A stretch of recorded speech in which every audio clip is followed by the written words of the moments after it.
get incorporated. Set up a corporation. I see you probably have been talking about incorporating. Incorporate yourself and set up the very best deferred compensation plan you can for yourself and your employees, with you as the biggest beneficiary because you deserve it, and bank at least 10 to 15% of your income every month, because pay yourself first. And that can be a key to your future wealth and retirement. As you start earning money, start putting money away. Don't spend it. The temptation for everybody is you start making money and you start spending it. I know too many people that are good marketers, and they have gone through. One of them who talks, who doesn't make any secret of it, he says it publicly, so I don't mind sharing it with you, it's not a secret, is a guy by the name of Gary Halbert in the US. He has made and lost so many fortunes, it's unbelievable. He sold half of his company for $11 million, and less than a year he had gone through the $11 million flat broke, because he never learned anything about financial literacy. He gets embarrassed when he comes to my seminar because I talk about financial literacy, and he doesn't know anything about it, because he just knows how to make money and spend money. But it's hard to do all your life. You have a few health problems or something. It's not as easy when you're, let's say, 60 as you is when you're 20, or not 20, but 30, say, or 35 or 40.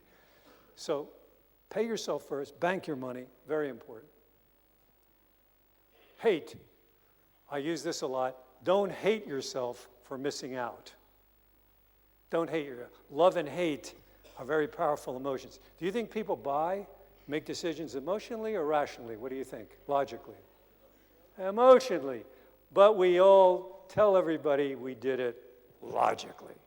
When you buy that new Porsche and you're driving it around, and people say, why did you buy the Porsche? They say, well, it's a very safe car. It gets good gas mileage. But the real reason you buy it is because you feel younger, sexier, that you like the smell of that leather. You like the sound, the roar of the engine. Isn't that why you buy it? Sure. It's emotional, but you justify everything rationally, logically. So I'm going to show you, I don't have time to get into a lot of the in-depth emotions, but what I do, I'm a marketer. I'm interested in getting people to respond emotionally, but I'm going to show you the key behind emotional marketing before we're through today, so that you can market things more emotionally and get better responses. Would you like that? You're going to have a much better, more fun life as well. How much? How much is one good idea at a seminar worth? How much? How much is it worth to you? 100,000, 10,000, a million? How much? You tell me. A million. It depends on how you apply the information. The information is here. All you've got to do is apply it. How would you solve this marketing dilemma? How would you solve this marketing dilemma? You see how these words, you want to know more, right? It causes you to want to know more. And the purpose of the headline is to do what? Stop the person long enough to read what? The first sentence. And what's the purpose of the first sentence?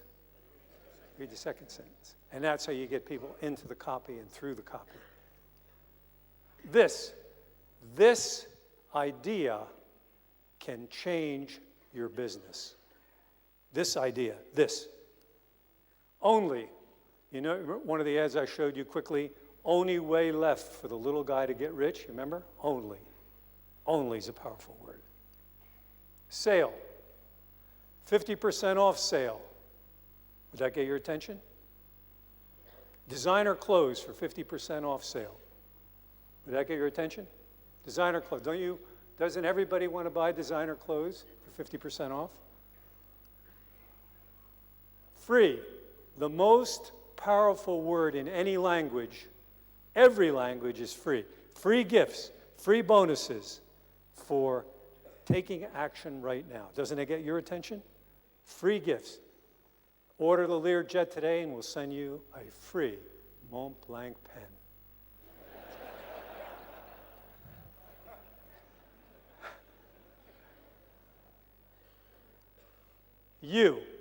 This is a very important word in copy, you, because what I do with beginner copywriters is a lot of times they'll have in the copy, most often, is a lot of things about I and we and me. And nobody cares about you when you're writing that way. They don't care about you. They only care about themselves. What's in it for me? So you've got to use the word.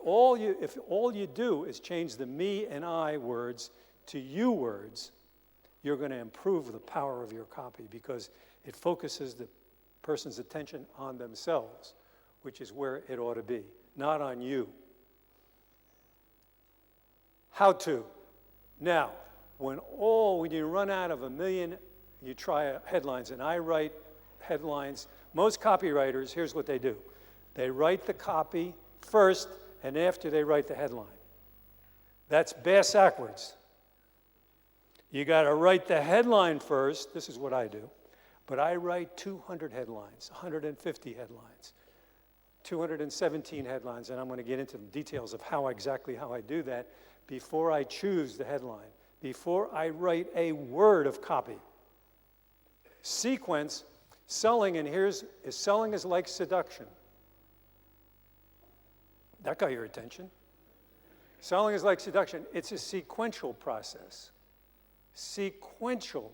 You have to get the person that you're meeting, and if you're interested in someone socially and you meet them for the first time, you don't say to them, "Hello, I'm Ted Nicholas. Would you like to go away for the weekend with me?" She says, "Yes." You're not supposed to say yes. You're supposed I'm kidding. In other words, you don't get involved with anyone on a personal basis until you know them and you're just sure that you want to spend more time with them. Selling is the same kind of it's sequential. So you have to get into a sequential kind of, and I'm going to show you more about the sequence of copy in a few moments. Now, there's 7,000 books in America right now, in books in print, that start with the words how to. Why do you think? Why do you think? Number one, they sell. The books sell. So somebody showed me during the break, they said, "Look, what do you think of this title for my book?" And here's my test for the title of any book. A book title, a product title for any one of the products you sell, whether it's a tape or a book, is like a headline for the book. Now, do you think most book titles are exciting or boring? What do you think? Boring, man. Really boring. And that's why people hire people like me. They spend as much as $65,000 to create a title for a book because it's so important. Harvey Mackay, who's written a lot of books and bestsellers in America, he pays $65,000 to have a book title. But he has all these cool titles, like how do you say something to a naked man? All these titles that he has. Point is, titles are critical. A book cannot sell, whether it's direct mail or in bookstores. I like my books sell in bookstores by direct mail, every which way known, on the internet, because the title, one of the reasons is the title. My book's How to Turn Words into Money. I mentioned that title, people want the book, because the book, it's the biggest benefit of the book. If the book said something like an intellectual title like Word Mastery would be like what a lot of left brain authors would do. Word Mastery. Who wants to read Word Mastery?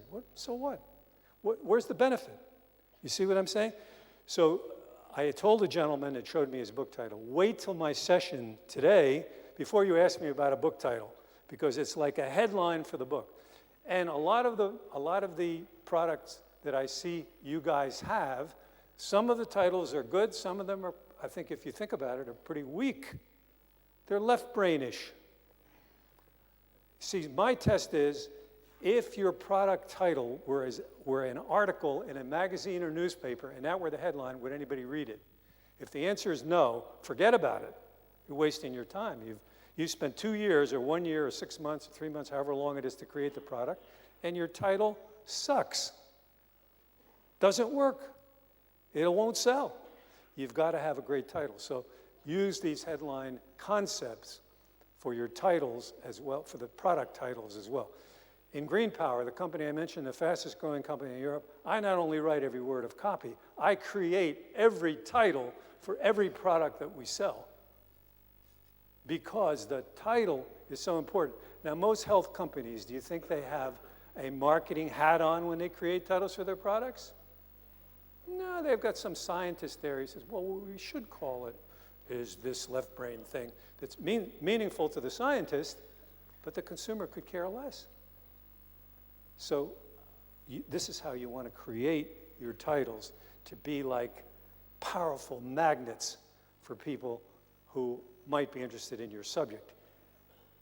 Now, when I wrote my first book, How to Form Your Own Corporation Without a Lawyer for Under $75, out of 250 titles, that was the longest one. And you know what my friends all told me? It's too long, Ted. But were my friends right or not? It's the best-selling book in history on that topic in America. First best-selling book. The title sells it because it's the benefit of the book, but it's not an intellectual type of title, you know? An intellectual left-brain title would be something more like the Encyclopedia of Corporation Law. God, is that boring or not? I mean, that's what some lawyer would, I mean, with all due respect, the gentleman's a lawyer, but he said he's a lawyer, but he wants to live in Switzerland and he wants to be a marketer. That's my kind of lawyer, you know? Okay. Now, here's the key. Benefits to the customers are the real sales hot buttons for your products. Benefits, benefits, benefits. And most copies written without